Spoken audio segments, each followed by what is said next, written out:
Magandang tanghali po. Oras na para sa may init na balita. Not guilty, yan po ang inihahing plea ng mag-asawang Reynold at Annalisa Marsan sa Quezon City RTC kaugnay sa reklamong isinampa ng kanilang dating kasambahay na si Bonita Baran.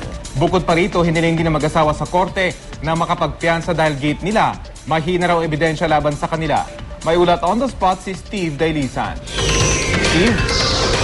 Rafi Pia, naghain nga ng not guilty plea itong mag-asawang Reynold at Annalisa Marsan dito naman sa QC RTC Branch 77 para yan sa kasong serious illegal detention na inihain laban sa kanila ng kanilang dating kasambahay na si Bonita Baran.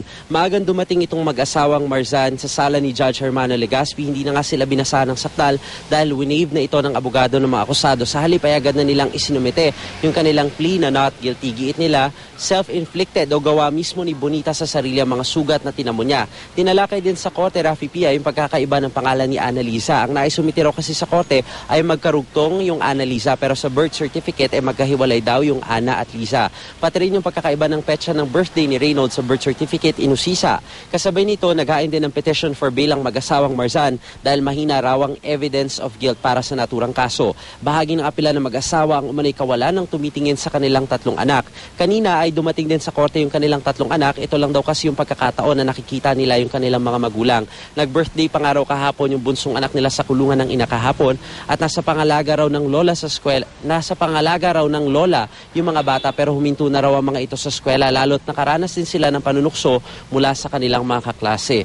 Umapila naman ang kampo ni Bonita Baran na wag nang gamitin yung mga bata sa kaso. Ayon kay Bonita, nakikita raw mismo ng mga bata yung ginawang pananakit sa kanya. Sila pa nga raw mismo yung maawat dun sa kanilang ina pero may mga pagkakataon daw na maging yung mga bata ay minumura siya dahil nadidinig daw mula sa mga magulang. Ayon naman kay Attorney Persida Rueda Acosta, ang Chief ng Public Attorney's Office at tumatayong abogado ni Bonita, nagagamit lang daw yung mga bata bilang emotional appeal kaya maghahain daw sila ng motion na wag nang dalhin yung mga bata sa korte lalo't sila ay menor de edad at madaragdagan lamang daw yung kanilang trauma na dinaranas. Kinikilala rin daw ng kampo ni Baran yung karapatan ng mag-asawang Marsan sa paghahain nila ng petition for bail pero malakas daw ang ebidensya sa serious illegal detention na non-bailable. Malinaw raw yung pagkakadetene kay Baran at malinaw din daw yung mga sugat na tinamo niya sa katawan. Narito yung mga bahagi ng pahayag ng abogado ng mag-asawang Marsan, pahayag ni Bonita Baran at ni Attorney Persida Rueda Acosta. And this is one reason that we raised in our petition for bail para naman makapiling ng mga bata ang kanilang mga magulang, especially nasa formative years yung mga bata, mga menor de edad yun.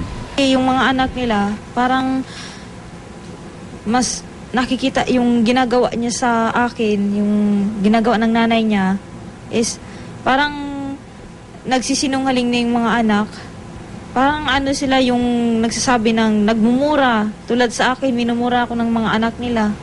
Bit nila doon sa loob ng courtroom. Mga minor yun eh. Nagagamit pa.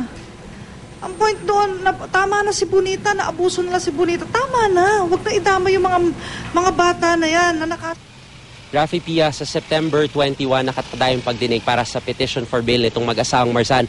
Maliban dito sa kasong serious illegal detention, meron pa rin silang kinakaharap na kaso na serious physical injury at attempted homicide. Rafi? So, si Steve, saan nakakulong itong mag-asawa? Doon pa rin ba sa Quezon City Jail? Hindi na-aprobahan yung kanilang petition para sa NBI makustodiya? Magkahiwalay pa rin sila, Rafi. Sa kasalukuyan, itong si Annalisa Marsan ay nakadetene yan sa Camp Karingal, habang ito namang kanyang asawa na si Reynold ay nakadetene naman sa Quezon City Jail, Rafi. At Steve, kanina nabanggit nung Attorney Persida Acosta na nasa loob mismo ng korte yung kanilang mga anak. May ipinag-utos ba dito yung korte patungkol doon? Hindi nabanggit yan kanina sa korte kung ano yung magiging patakaran sa pagdalo nitong tatlong mga anak ng mag-asawang Marsan. Pero kanina, Rafi, sa loob ng korte, emosyonal itong tatlo. Gaya nga nang nabanggit ko sa iyo, yung bunso sa mga anak, yung lalaki, ay nag-birthday pa kahapon at doon nga ay nag-birthday sa kulungan. Kumbaga, ang kinakatwiran nitong kampo ng mga Marsan ay ito lamang daw, yung mga ganitong pagkakataon lamang daw nakikita nila yung kanilang mga anak. Kaya nga pinadalo kanina doon sa pagdinig o doon sa arraignment nung mag-asawang Marsan, Rafi. At bukod dyan, Steve, dun sa petition nila para makapag-bail, sinasabi nilang mahina yung ebidensya. Hindi ba't yung mismong biktima na yung kaharap nila. Ano yung binabanggit ng abogado na mahina doon sa kaso? Ayon kay Attorney Joel Ferrer ay self-inflicted daw itong mga tinamong mga sugat nitong si Bonita Baran. Kumbaga pinaninindigan pa rin nila yung akusasyon na yan. At ang sinasabi nila sa atin ay kabilang nga dun sa kanilang appeal ay yung para dun sa kapakanan ng mga anak ng mga Marzan na wala raw tumitingin. Pero ang magiging resulta niyan ay malalaman natin sa September 21 pa dun sa mismong pagdinig dun sa petisyon na yan, Rafi. Okay, maraming salamat, Steve Dailisan.